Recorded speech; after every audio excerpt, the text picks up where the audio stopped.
Okay, well then I guess we'll just kick it off. Good morning, everyone. Thank you all for coming to the final presentation of Financial Literacy Month. Today we'll be talking about how to avoid scams and schemes. I'm Nicholas Augustin, and today with me I have Devin Cooley. And so some things we'll cover today will be the common types of scams and schemes out there, general tips on how to avoid them, and what to do if you feel that you have fallen victim to a scam or scheme. So now I guess I'm going to pass it over to Devin for some facts. Thank you very much, Nick. So, despite most likely all of us having our own stories, which we'll have a chance to share a little bit later, about money or about scammers either taking our money or trying to take money from us, we felt it was a good idea to provide some numbers behind that, showing the true cost of scams and how massive they are and how wide ranging they could be. Just in pyramid schemes alone, and this is all from the FTC or the Federal Trade Commission, pyramid schemes and different employment scams cost about $150 million to US citizens for the first 9 months of 2020. So just the first 9 months, $150 million lost. And many scammers took advantage of COVID-19 to get these numbers. And that's actually seen in the record high of social media losses. So scams um, created by social media at about 117 million in the first 6 months. So imposter scams, like you can imagine, of all different kinds, were the number one culprit for losses due to scams, at a massive $1.2 billion worth of total losses, with a median of $850 lost. So that means that more than likely you're having at least $850 worth of losses if you were a victim to one of these scams. So I believe we have one of those first questions I was kind of alluding to right now, right, Nick? Yeah.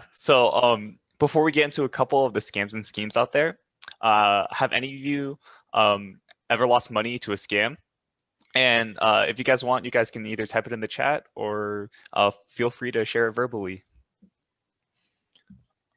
Um, how about you, Devin? Have you personally ever lost money to a scam? Thankfully, I have not, but I do know some people that were either really close or got into one of those pyramid schemes and lost some money. Yeah, it's kind of scary, with especially like how technology is advancing and how easy it is to kind of be someone you're not, or how hidden everything can be. It's scary. Right. And in that example of someone that got into a pyramid scheme, I believe they lost about $350 off of a Forex pyramid scheme, which that money was kind of down the drain. You can't go to anyone for that to get that money back. Oh, that's rough. Um,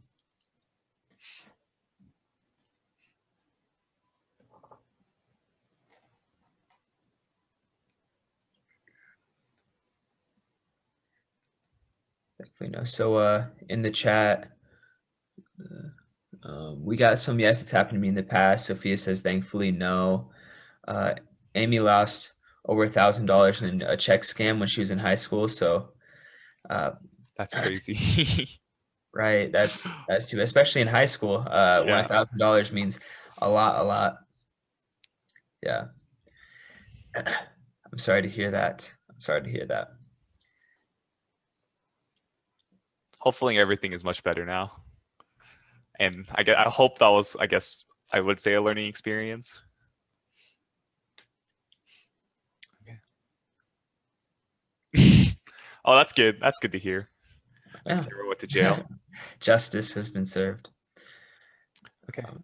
Um, So I think we're good. Uh, yeah. Go on. So yeah, thank you guys for sharing those stories with us. And feel free to get into more detail if you want to share anything that happened to you in the past or someone that you know. So now we're going to focus on three major types of scams out there, not only letting you know the methods that they use, but how to spot signs that you're being caught up in one so you don't lose any money in the process. And we're actually going to start with pyramid schemes. So we could go off to the next slide. And pyramid schemes can be defined as a sales structure when or where you need to recruit others to buy or sell the products or services that you are selling. So it kind of goes in a cycle of just getting more and more recruits. So pyramid schemes are actually illegal. So promoters of the scam, so the people that make the scams or people above you, promote the scam to try to masquerade it as a multi-level marketing program or an LMLM, which isn't illegal. MLMs and pyramid schemes are hardly ever profitable for people other than the actual promoters or the people at the very top. And most of the time, you're actually likely to lose money trying to buy the products that they want you to sell. And then you're kind of stuck with the products after you're not able to sell them or recruit more people to sell them. So to check the sustainability of pyramid schemes, go ahead and take a look at the chart to the right. So if a recruit needs to recruit, let's say 6 people to break even on their money, so just to not be in the hole, by the 13th wave, you'll need more recruits than the population of the planet, by a long shot, actually. So just for the bottom people to break even, they're going to have to recruit babies or something, or just get more and more people to start recruiting, which is not sustainable in the long run. And it's very hard, especially in a small community like, let's say, Reno. You get caught up in a pyramid scheme, there's only X amount of people that you or your recruiters would know. So you'd really have to stick your neck out there and put a lot of work in just to get little money whatsoever in an MLM or a pyramid scheme. So before you go about getting into one of those, let's talk about how to spot someone or spot one trying to get you into a pyramid scheme. So some of these signs could be one size fits all for a lot of scams, but a lot of scamming methods and techniques are pretty similar. So if you got them locked down and you're able to accurately spot these, then you'll be good. So one of the first signs, and probably one of the most important signs, is selling you on the dream. So the promoter is letting you know how much money they made, how life-changing it was for them. Maybe they have a picture with a nice car. And if you never met this person, who knows if they even have that car, if it's the same person, they could be catfishing you. But they show you how their life has changed dramatically. And that yours could change too if you're in a tough position, which usually where they'll target college kids or people down on their luck to just join, and that'll change their lives. And this is really a case of if it seems too good to be true, then it probably is. So don't be fooled by, their flashy cars or the things that they're saying, because half the time it's not true, or it's fabricated in some way. So next is you get your pay based on recruiting. So in pyramid schemes, the only way to truly make money is recruiting people to sell the product that you have others to recruit to.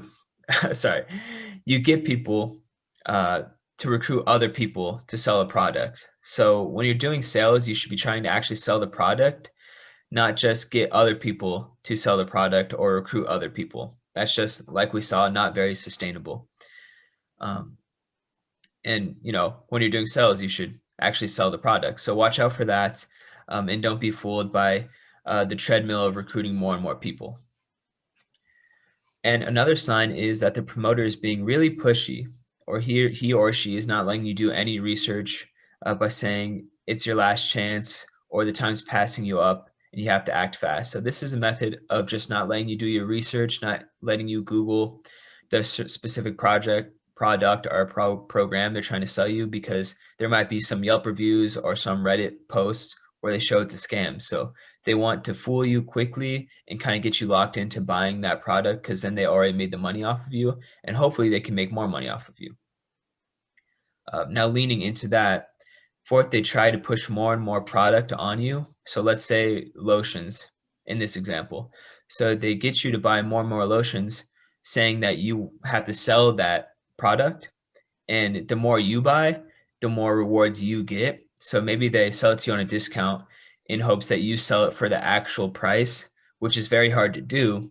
But then they already made that money off of you, and now you're stuck with a bunch of lotions with the promise of rewards of you buying it, not likely to come true. So false promises, and now you just have a bunch of lotions. And probably not the best lotions. You can't just even use these lotions. They're probably not that good for your skin. So lastly, they offer a high pay with minimal work and flexibility. This could be seen as selling you on the dream as well.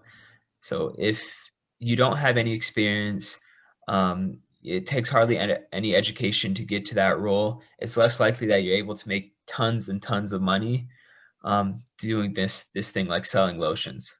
Uh, so watch out for that, especially. Uh, Now we have another question for you, I believe. Yeah. So it seems like pyramid schemes are very good at disguising themselves as much as possible. And I think it is very important to be aware of the potential signs of a pyramid scheme so that you can avoid becoming involved in one. So before we continue to some types of scams, what is the weirdest scam story you've ever heard of? And again, you can either type it in the chat or feel free to share it verbally. Um, Mhm. Personally, it's not super weird, but I remember one time I had to Venmo someone or a friend some money, and I forgot to private the transaction, and so immediately right after, I had a bunch of spam accounts ask me to send them money, um, which I thought was really weird, and it was just within like 10 seconds, I got like 10 responses, and it was crazy. Example I have is pretty interesting. Someone I know personally, she got on the phone with someone that said they were the county government and that she missed her jury duty, so now she had to pay some sort of fee. Um, and so they were really, getting into her and providing her with some information. And this goes to show how much kind of work they could do to make you think that you're in something deep. So they're able to say what her address was, even though you're able to find that stuff pretty quickly using a Google search or some open information. And knew who her parents were because that's also open for information for the most part. And so it really tricked her, and she was really emotional, and she was on her way to the bank to try to get money, like 1,000 something dollars, and located to like the local like county park or something like that, which was closed. But she wasn't thinking clearly because she was so caught up in kind of the story. And thankfully, someone at the bank helped her out and let have her realize that her she was on the phone with a scammer and not the actual county government. So pretty strange stuff. Yeah, that's pretty crazy. Um, so let's see. Amy said she had a friend's grandma who was called by someone saying her grandson was in jail and she needed to send money. He was home safe, but his grandma believed the scammer and sent $3,000 to them for his release. That's terrible, and they do target elderly, right, Nick? Yeah, definitely. It's just it's a little harder to be more aware, and I just they're overall more vulnerable to these kinds of scams.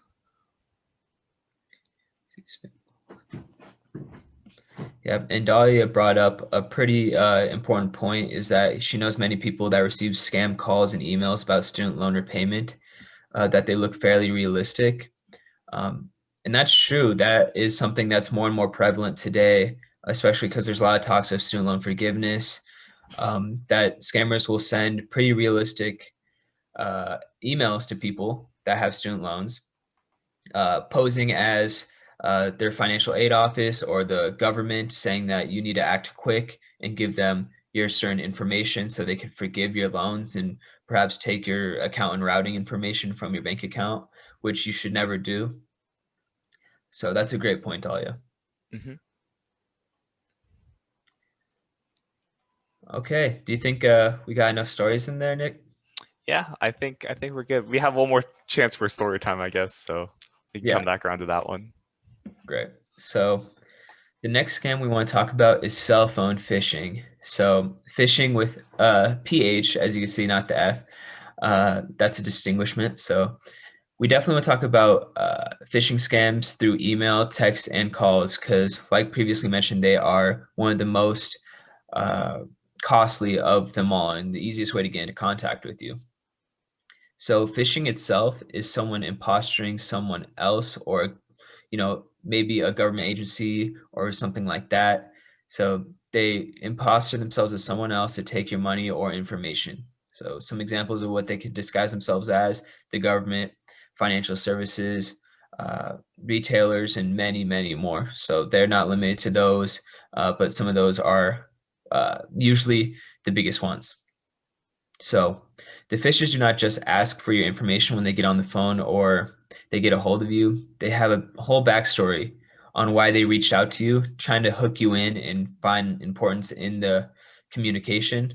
So you're not just able to go out that easily, or you want their help. So things like warranty being up, I'm sure all of us have had that call happen many, many times. At this point, they should just stop doing it because no one believes it. Some ones that they do is an unauthorized transaction on your account.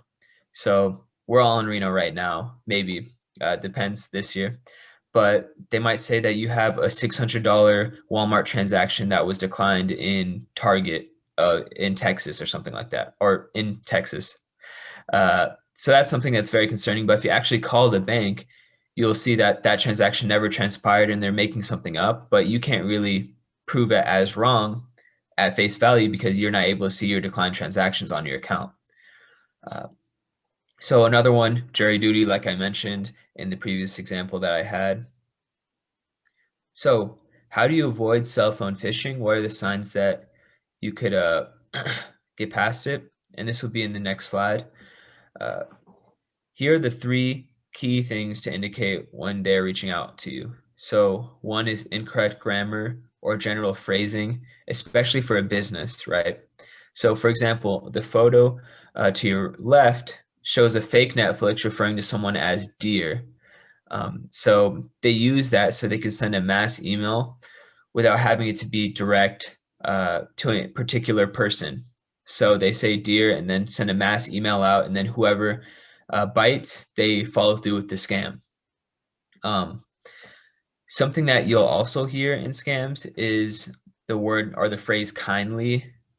So they say, can you kindly send me your money? Can you kindly give me a couple minutes to look into your account? They do this because they want to uh, show that, they're good people and that they're trying to be sincere in their communications, but they likely don't know too many phrases that could help them kind of gain your trust. So the word kindly is often used. And if you've ever seen scams or gotten messages from scammers, you've likely seen that terminology being used. So another is irregular business practices. This is more clear when you have an understanding of the actual service or business they're trying to imposter. But when a company reaches out to you in an inconsistent manner, that's the biggest tell. So, like Netflix, this fake Netflix that we're talking about, if they called you to tell you something or texted you, that doesn't typically happen with Netflix. So you'll automatically have some red flags. Like, why is Netflix calling me to ask for my, credit card information or my billing information? Why wouldn't this be just be done through the actual Netflix app or something that's more credible? So that's another thing to look at. Lastly, they pressure you to not speak to anyone else. So they try to keep your mind clouded and confused as long as possible, not letting anyone in on the phone call or the conversation to break you through from the scam. Like I mentioned, I had a previous example with someone that I knew, and the scammer on the end didn't want her to call her mom or talk to anybody because she said she'll get arrested if she hangs up and calls back or something like that. That's just because he or she knew that when she does call her mom, it's going to obviously be a scam. And her mom will tell her that. And that's the one thing that actually saved her from taking out all that money was the person at the bank seeing her being very emotional and asking to help her out on the call. And then the person actually hung up on her after because he knew that he lost her at that point. So those three things are important to look at. But now we have another kind of topic to talk about, and that's social media phishing. Like I mentioned, it's being more and more prevalent because social medias and third-party financial services like Venmo are becoming more and more entwined with our lives. So scammers see an opportunity there. It's very similar to cell phone phishing, but it just goes through social media avenues. So types of social media phishing can include retailers, financial advisors saying that they could flip your money very quickly. And the retailer's example is basically a front as a store or some product, and then you actually pay them the money, and the product never comes in, and then your money's already gone. So watch out for those as well. Romantic relationships are a more and more prevalent issue, as well as sugar babies and sugar mamas and daddies or whatever calling out to you, saying that they'll send you money. And what happens when they say they're sending you money, they send you a fake email from, let's say, Cash App with a template saying you need to send a fee to get this $5,000 deposit, let's say, and the fee's $300. Well, Cash App didn't make that email, they made that email. And so you're sending the money actually to them, and you're not going to get that $5,000. So that's one thing that I'm sure a lot of you have seen in the past getting reached out through DMs. And scammers have even been seen to spoof, that is, imposter, different accounts for friends and relatives to trick you into sending them money.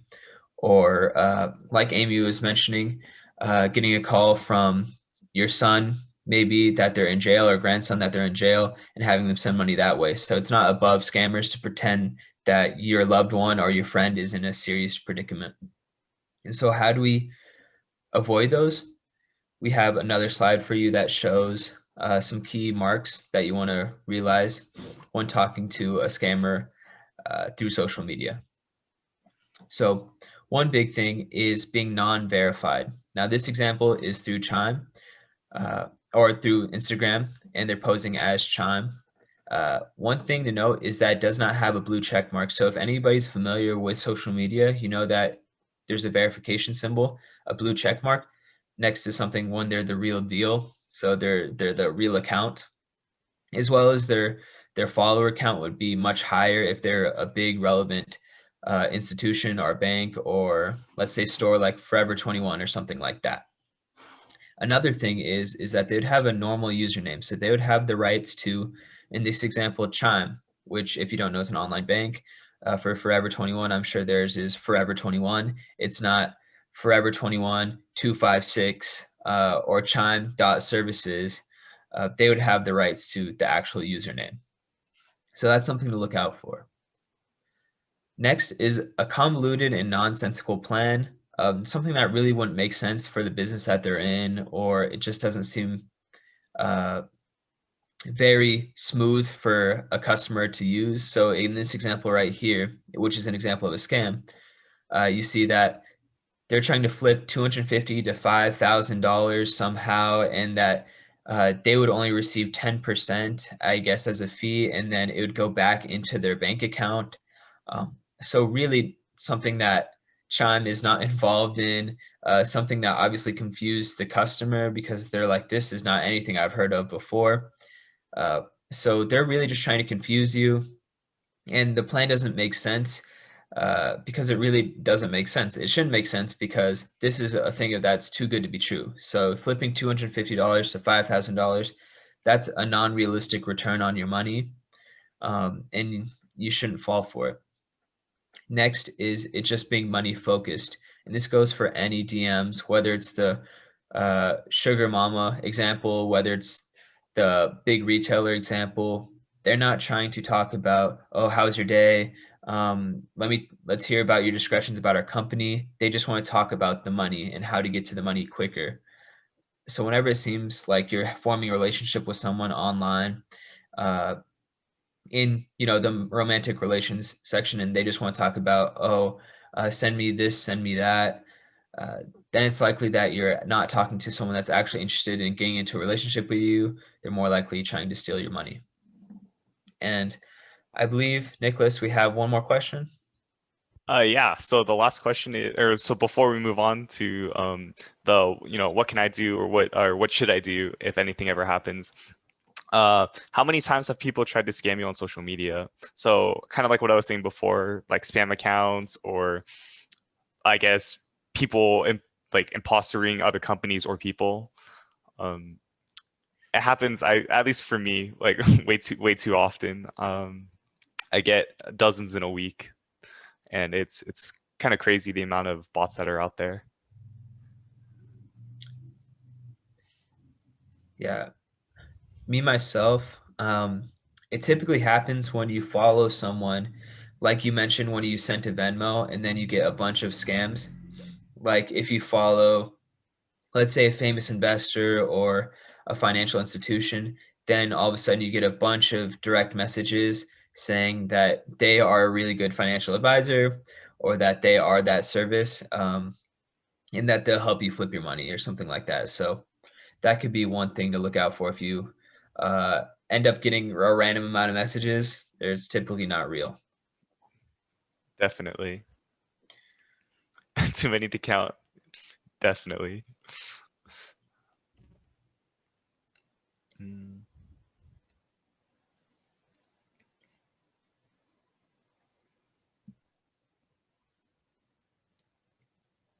I think that's good that you haven't experienced many. I think that's it's good to know that um, you're staying secure in a way, and I guess as far away as scams as possible. Um, okay, I think we can move on to I guess what you can do to guess prevent falling into a scam or scheme. So there are different types of scams out there, and it's almost impossible to learn all of or about all of them. But they all use similar tactics to make you feel vulnerable. So to recap, here are the three things that you can do to reduce the chances of being susceptible to a scheme or scam. One of the best things you can do is just to be aware. Being aware of the different kinds of scams and schemes will allow you to pick up on details of situations and determine whether the situation is truly meant out to what it appears to be. Another preventative measure you can take is to avoid communication with unknown callers and contacts. Avoiding unknown calls or emails from unfamiliar addresses will significantly increase your overall protection. Lastly, if you ever feel like you could fall into a situation regarding a scheme or scam, just don't feel overwhelmed by the pressure. Scammers like to induce pressure on their victims so that they feel vulnerable and they make irrational, rush decisions. Just taking a second to collect your thoughts or to take a minute to speak to someone you trust about the situation is a strong way to avoid making those rash decisions in the moment. So if you ever find us, or sorry, if you can go to the next slide. And so if you ever find yourself in a situation where you feel like you've been scammed or a part of a scheme, here are three things you can do to regain some control in the situation. The first step you can do is if you ever feel like your accounts have been breached, you can freeze them. You should freeze them immediately. So you should contact your bank to freeze your account so that the accounts that have been breached cannot be accessed by the person that has breached them.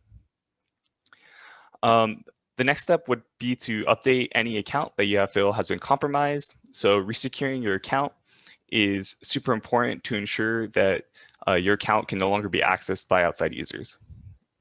And I guess lastly, the last step you want to kind of look into is potentially contacting the Federal Trade Commission or the FTC or your local authorities. Depending on your situation, not much may happen, but being able to inform the FTC or your local authorities about your situation may assist in protecting others from similar scams and schemes out there. And well, I guess that's pretty much all we have today regarding scams and schemes. Before we end it off, please stay connected with us. You can find us at NV Money Mentors on Twitter, YouTube, Facebook, and Instagram. You can find some of our past presentations, including this one right now, posted in the next couple of days. And following us on Twitter, Instagram, and Facebook will notify you of some of our fun future events and presentations coming up. And in case you're unsure of who we are Nevada Money Mentors, and we are a free resource on campus for students, and our office is located on the third floor of the Fitzgerald Student Services Building. Our most popular services are one-on-one financial coaching, workshops, fun events, and in-class presentations. Before everything moved to a virtual setting, we have held many fun in-person events to get people informed and excited about their finances. Hopefully in this upcoming semester, we would be able to bring back these fun in-person events. And so financial coaching is our most popular service at Nevada Money Mentors. Financial coaching is when a student works one-on-one with a peer mentor coach in a free, confidential, and non-judgmental environment. By working with a peer mentor, the student is able to set goals and create action plans while also being held accountable, making them more likely to achieve their goals. As a peer mentor, we are here to help you through your personal financial goals. We want you to feel empowered and confident about your personal finances. Financial coaching is the best opportunity to help students understand a little more about their personal situation and provide some tools and tips to help them excel in the future. If you're interested in becoming a coaching participant, you can visit the link on screen, or I guess we could put it in the chat at unr.edu/Nevada Money Mentors to schedule an appointment with a mentor today. And I think that's all that we have for today. We'll stick around if you guys have any questions about some scams or schemes or about the Nevada Money Mentors in general. But outside of that, thank you for coming to How to Avoid Scams and Schemes.